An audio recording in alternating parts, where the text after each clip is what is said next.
Alex, a cold wind blowing through Tottenham, literally and figuratively, as we can see there with Alex. The minute, I mean, you've played for clubs when the manager's been sacked. Watching the game, the minute the fans behind were standing up going, you don't know what you're doing, you're thinking, this is not a good sign, is it? It's not a one-off. Because of their form since August, you're thinking this is not going the right way. You know what, as soon as Lucas Moore was running to the touchline, there was a shot of Nuno in his technical area. I was looking behind Nuno, and all you can see are the shots of people going like that, and what are you doing? And then you know the locals are restless, and performances have been poor, and individual performances of the player. I know Nuno has to take a lot of the blame, but players have to be accountable as well, without a doubt.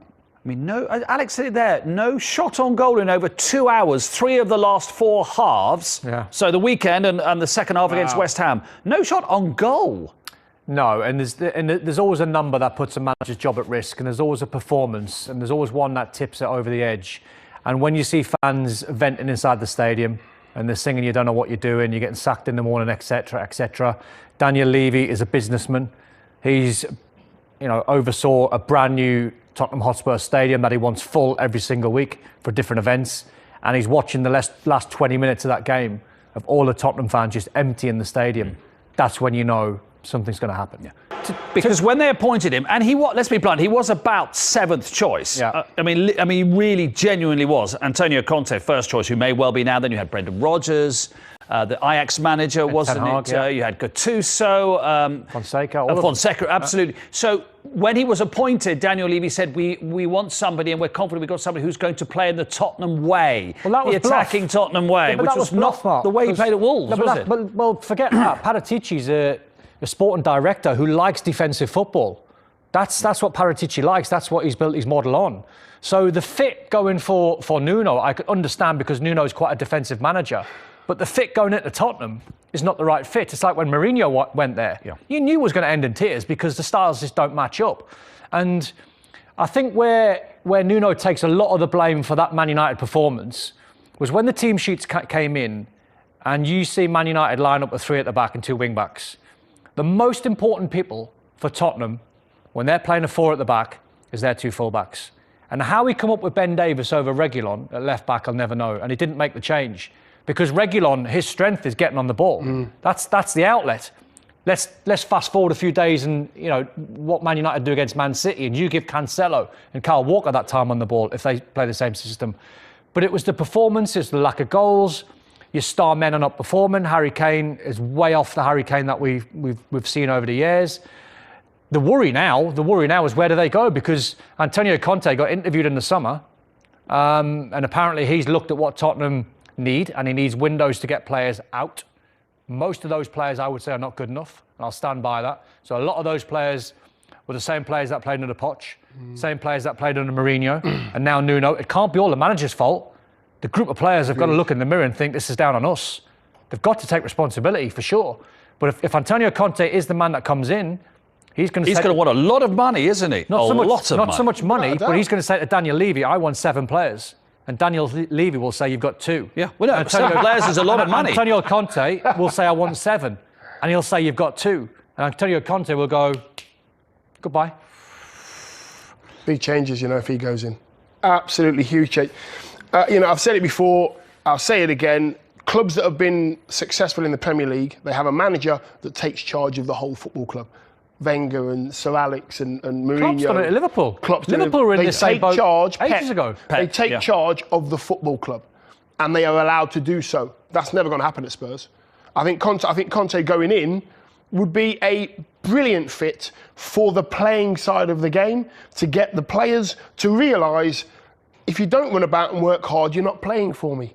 Simple as that. They need a change, I know, because basically they appointed a sort of mini Mourinho, didn't they? In Nuno, in the way that he approaches football. So all this sort of Tottenham DNA, flowing football, the last 2 appointments have been a complete antithesis of that, But you look at what Tottenham have got, and you look what Nuno had, and he had people like Moutinho and Neves. Yeah. Footballers that can handle the ball. And that's what, whoever the new manager is going to be, if it's Antonio Conte flying into London, he will be well aware, and he will have done his homework in the summer, Tottenham squad. Where are their strengths? How many weaknesses have they got? And they've got loads. How many players are on a free ride? Because I look at most of the Tottenham players, and there's probably there's probably half a dozen where I'd say, you know, they're on it and they're trying. They're not the same level, that's for sure. But I say there's a good 10, 12 players where you go, you're just on a free ride. You're just getting paid a lot of money, but you're not doing it.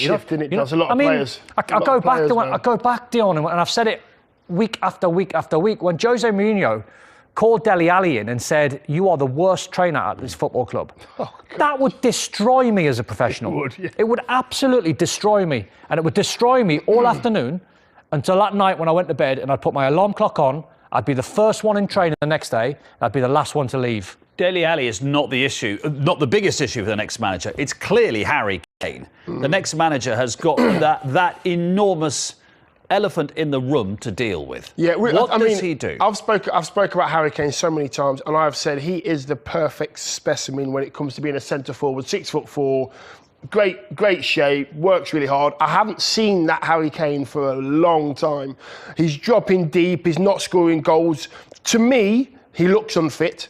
He looks unhappy. He looks unfit? Yes, he looks unfit to me. His body language isn't great. Yeah. Not just him, but I'm looking at Harry Kane because I think he's the best in the world. Million miles off it. Son hasn't been the same.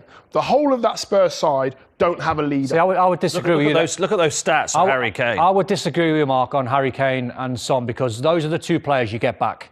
If you're a manager, you get of course, you get them back on side. You get them back on side. But does Harry Kane want to be back on side? That's the question. But then if he's not, you get him out the door and you ship him off in January. That's what I mean. It's 1st of November today. But 2 months today, he could be going somewhere else. Those two are not the problem. Though Harry Kane and Son, they're not the problem. Højbjerg, they're not the problem. It's the squad that they've got. It's the culture at the football club. It's wrong. The players are coming in and they're... You know, the stories I've heard about Ndombele parking in the chief executive spot every single day because he's late every single day for training. There's no discipline at the football club. If you're Antonio Conte, if he is the favourite, he obviously is the favourite, why would you go to Tottenham when there could be a job at Manchester United, potentially? Yeah, that could be a brilliant power play from Antonio Conte. You think when Ronaldo was going to go to Man City and then Man United hijacked it, he could be coming into Tottenham for an interview. And all of a sudden, he might be forced in Man United's hand. But you know, on the other hand, if you look at Spurs as a football club, it's huge. You know, the stadium is huge. The potential at that football club is massive. You know, packed out every single home game. I'm not sure. Does Antonio Conte do potential? He wants now. I know, Listen, but he's not going to get now, is he? He's not going to get now because they're not going to give him That's what I'm saying. That's why would he...